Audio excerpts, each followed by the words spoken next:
Hello and welcome to the very special first episode of our Dropshipping TV.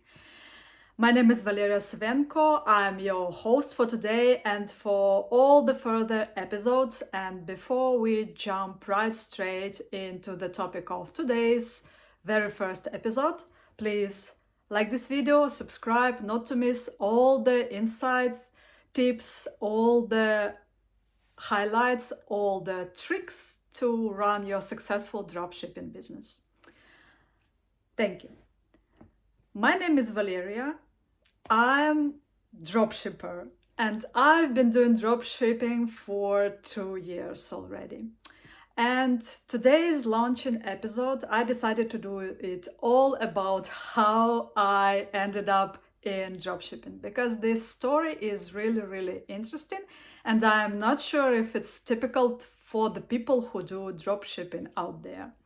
So for the most of my life, I was in the fashion business. I was creating women's wear, luxury women's wear. I was owning an atelier and further on a brick and mortar store. And some 2 years ago, I was facing the decision in my business when I was doing the purchasing of the fabrics for creation of my own fabrics, of creation of these luxury clothes that I am selling, that I was selling at that time. So I was doing the decision either to buy the fabrics, which were unavailable at that time, or as I already got the base of my customers and I was already delivering great products. There was another option for me at that time to try and to buy actually the ready-made clothes that were not made by me, but made at the very same factory that I was buying the fabrics from. And as you now understand, this is basically the dropshipping. And what is dropshipping? Dropshipping is just plain simple a way to do business. Dropshipping means that you order some items and made those items be delivered directly to your own customers without the need to those items be delivered firstly to you for quality inspection, for repackaging, for relabeling, you name it, and then you further resell it to your customers. So when you cut yourself as an intermediary from the process, you free yourself plenty of time, and this time can be definitely spent much better. So in my case, I was already running a successful business, fashion business of producing luxury women's wear. I already got my clients and I already got my business up and running. But this business was very limited with basically my own capacity of delivering these goods, of producing these goods and further selling them. So for example, if I can make one dress per day, this means that I can make 30 dresses per month and hopefully sell them all.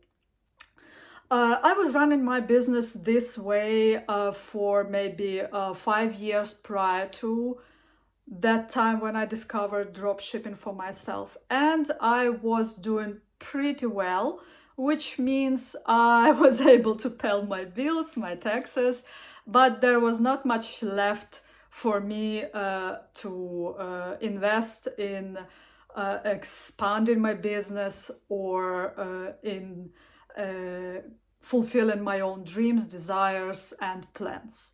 And somehow I realized at that time, and this thought was sitting at the back of my mind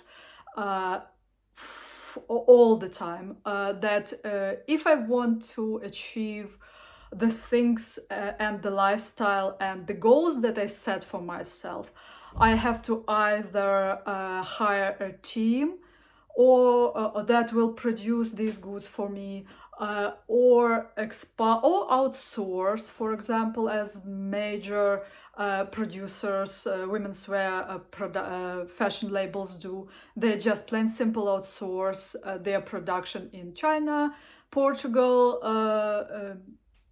Eastern Europe, you name it. I'm not sure what is trending right now.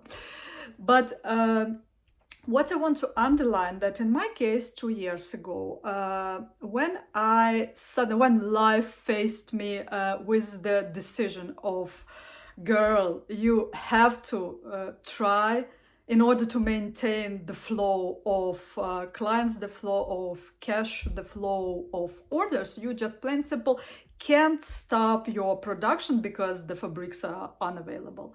You have to deliver goods, and it doesn't really matter if these goods are made by you or somebody else does it for you.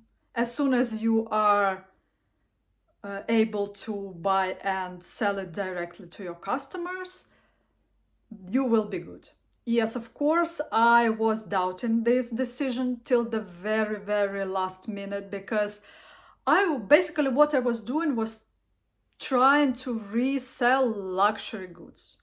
And I want to underline this thing, because if you ask me if I was familiar with dropshipping before, if I heard about dropshipping before, yes, I did. Of course I did.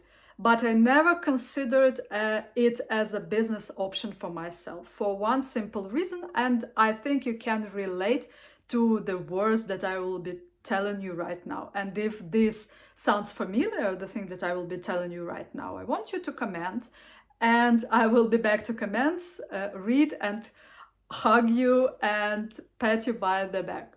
So what is this? This is the prejudice, I would say, against dropshipping, because dropshipping mostly is perceived as something that you have to be involved very much into. What do I mean? I mean, basically, for me at that time, before I tried doing dropshipping, doing luxury dropshipping by myself, I was thinking about dropshipping as a business process that involves reselling some cheap stuff. So what I was thinking about dropshipping at that time was, okay, you have to find something that is made for, let's say, $5, and if you are happy to resell it for 15, you're okay. And of course, in order to do, for example, 2K per month at least, which at that time was my minimum, that covers and pays all my bills.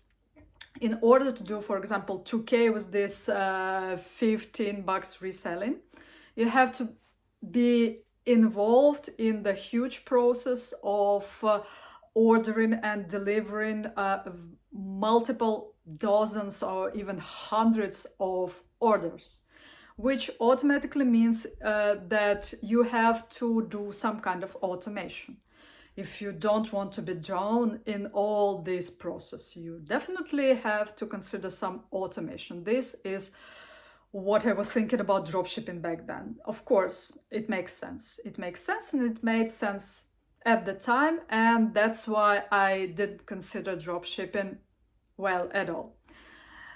Little did I know at that time that there is a second way of doing dropshipping, basically. And life really presented me like face to face with that second option, just because I was already in that pool of luxury goods, I would say. What do I mean luxury goods? Well, it's something that is high quality, that is fashionable, that is in high demand among people who like to invest money in the stuff that lasts for, not for weeks, not for seasons, but rather for years. And luxury goods, unlike some ordinary items that the most of the rest of dropshipping businesses are based on, the luxury goods enable you, reselling of luxury goods and dropshipping of luxury goods enables you to keep the number of your orders really low. and get your break even and go up and expand without investing too much time into that. And what do I mean, not many orders? So like, for example, right now, a year and a half later, after I completely switched my business into dropshipping model, I usually fulfill from 20 to 100 orders per month, which is doable all by myself. And it really involves everything, including order processing, communicating with clients, taxation reports, everything. All of that includes roughly 1 hour per day if we split it through the months. So yeah, this is the point that I want you to understand. As with anything in this world, there are different ways of doing this something, and the dropshipping business is no difference. The difference, and I guess the main point why people don't look this way, don't consider dropshipping as a great option of starting online business with zero investment, is because people mostly perceive dropshipping, as already mentioned, as lots of hustle and time consuming business. And this is definitely true if you focus on low margin products that you have to sell, like by the wagons, by the hundreds, by the thousands, and which might result, of course, in lots of hassle with client support, returns, and so on and so forth. And nobody wants to be involved in such a painful experience, I would say. So in further episodes of our Dropshipping TV, I will be covering lots and lots of stuff, because I can already see that the time is running and I don't want to keep you here stuck to the screen. So again, subscribe to this channel, because in further episodes we will focus on the things, on main things, on those 1% things that will guarantee your success in dropshipping business, like choosing proper products, vetting your suppliers, automations, there are a tiny little bit of it. Everything that will ensure your smooth sailing in this dropshipping ocean, in your wonderful yacht, for example, and ensures that you spend a minimum time on maintaining this business and harvesting maximum of returns and earnings from that. It was a great pleasure to be here today with you, and I'm excited to continue this journey with you and to continue my own journey in this luxury dropshipping business. And I'm looking forward to see you in the next episode. Bye bye.